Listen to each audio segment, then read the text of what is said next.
And welcome back to the show. With the increase in mass shootings across America, Governor Kathy Hochul recently signed several gun control bills into law. Our next guest introduced a bill to change the definition of what is considered a firearm. Now, what will that mean actually moving forward? Joining us now to share more details, we're pleased to have the State Senator of the 32nd District, Louis Sepúlveda, and we thank you so much for joining us, Senator Sepúlveda. Thank you, Jamie. It's been a while. It's good to see you again, and very content with what's happening in terms of what we've done in the state to prevent gun violence. Well, when we talk about what's going on in the state, we have to talk about what's going on first nationally as we see continued from Buffalo to Uvalde, Texas to Philadelphia. It seems as though we're seeing more and more mass shootings. But I know that for you personally, wanting to take a look at how we handle things here in New York and the legislation to deal with what's called, as I said in the intro, a firearm. So talk to us about this legislation and what this legislation actually means. We know that the use of automatic weapons with high-capacity magazines is a problem nationwide, and we want to do everything we can to combat it. But it's not really the heart of the issue here in the Bronx and in New York City. One of the biggest challenges that we face is the use of what's called ghost guns. These are guns that you can literally go online, you can get the schematic, you can buy the plastic parts, you can get gunpowder or anything that helps secrete a projectile from a barrel, and voila, you have a gun. A lot of the crimes that we've seen here, a lot of the killings that we've seen that have been in the media involved ghost guns.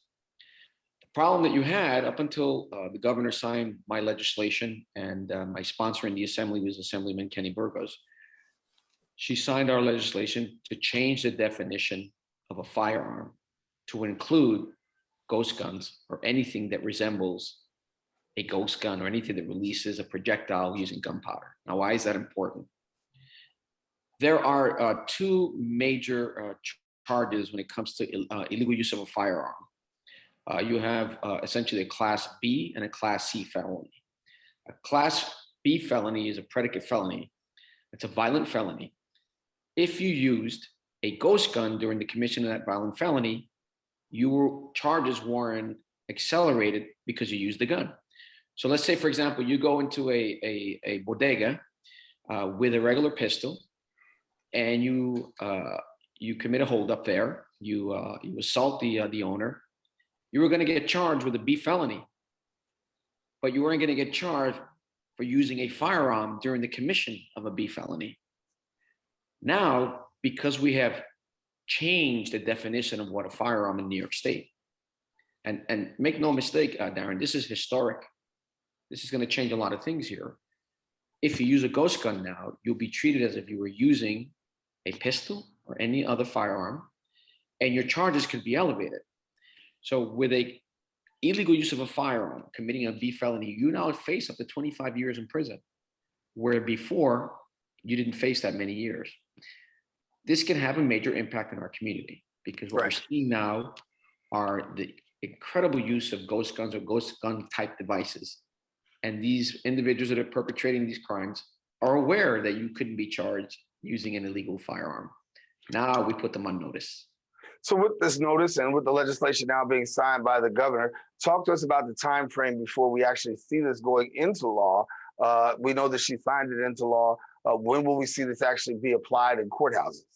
Well, the law goes into effect, I believe, 13 days after she signs it. So we have another probably 12 days. Where the district attorneys can now start using it to elevate the charges if you use a ghost gun during the commission of an offense. In fact, any illegal use of a ghost gun, any possession, anything that defines a crime, either possession or use, will include ghost guns. So if you have a ghost gun type device in your pocket, even you can now be charged with possession of a firearm, whereas previously you couldn't. So it's an incredibly helpful piece of legislation for what we deal with here in our county and throughout the city of New York. What is going to be done with regards to awareness now that this goes into effect? Obviously, the goal is to deter people from using these things. And I'm just saying, as a hypothetical, say for instance, I'm a young person, I don't understand how bad it is and how bad the charges can now be elevated. Do I have an opportunity to really, how do I get an opportunity to find out that maybe I might think about putting the gun away because now I know what's coming along with this? Well, I mean, through the media, mostly we put out there the piece of legislation and what it's going to do. I mean, we had a big press conference in the Bronx. I mean, it all started here. We're teaching the rest of the world how to deal with firearms when the Republicans are sitting on their hands and our kids are being murdered and butchered with automatic weapons and other firearms.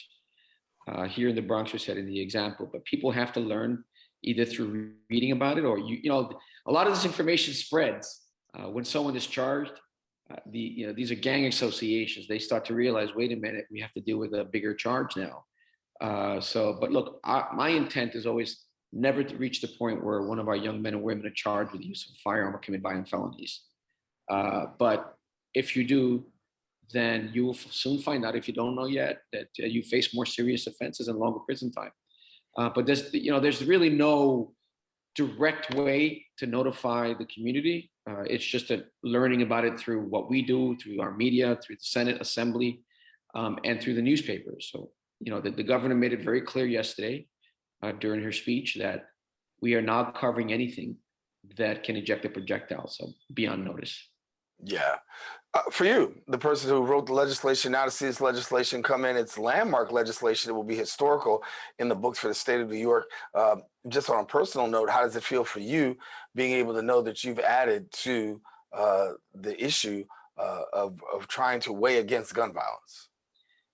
It's Daren. Of course, I'll do everything possible to protect the citizens of my district. With the new political lines, my district is going to be the poorest district. It's going to be the one with the highest crime levels in this entire state of New York. It's going to deal with a lot of unemployment, a lot of home insecurity, a lot of social issues that I believe we have to deal with really to fight violent crime, to fight violent use of firearms. That's the way we're going to stop this. It's not going to be over policing. The legislation that we pass is really to try to stem the tide, what's happening now. I will always do everything I can. I look at all options. There was a recent poll, I believe in the New York Daily News today, that said about 74% of voters, their number one concern in the city of New York was safety and crime. And so if I can do anything to alleviate concerns of our community, then I will do that. And knowing full well that the focus in the legislature was on the use of automatic weapons, I was screaming from the bleachers of my colleagues for about a month that we need to tackle the issue of ghost guns, because that's really the issue here for us. Right. And because we have more ghost guns than we actually on the street than we actually do assault rifles. And when we see the work that's actually being done in our state, across the state, this is the preferred weapon of choice. Oh, absolutely. And I'm really thankful to the leader of the Senate because she understood the concerns and she worked diligently with the governor's office and the speaker to make sure that in a very compressed time, we passed this piece of legislation as we did with the other bills that are going to combat legislation. I mean, we did this in record time, showing the rest of the world, especially those states where you have Republican governors, that it can be done. It can be done quickly, effectively, and sensibly. Yeah. I want to thank you so much for joining us here, Senator Sepúlveda, for taking the time out and really letting us know about this landmark legislation. Of course, we'll continue to follow. Thanks for joining us. Thank you so much. Always a pleasure to be on your show, and I hope to see you soon. Yeah, hope to see you soon too as well. Now, if you do want more information about this, you can follow him on social media at Louis Sepúlveda, ANY. We encourage you don't go anywhere. We got more open coming up right after this.